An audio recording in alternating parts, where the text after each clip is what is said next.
In front of me is Honor 200 Pro, and today I would like to show you how you can use voice recorder. You need to begin by locating Recorder app and tapping on it. It should be in Tools folder.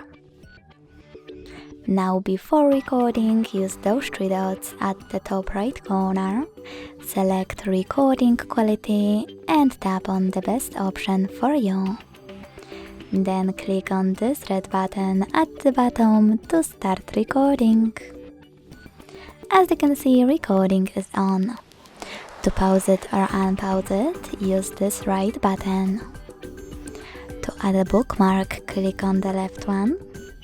And to end it and save it, on the middle one. And then, as you can see, my recording is over here. To play it, click on it. To manage it, click on one of those options, like for example skip silences.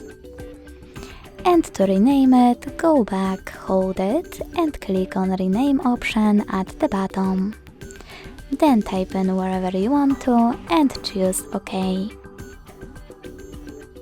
To get rid of it, you need to hold it as well, but this time click on bin icon at the bottom in the middle and confirm your choice in the pop-up. Thanks so much for watching. If you enjoyed this video, leave a like, comment and subscribe. Bye!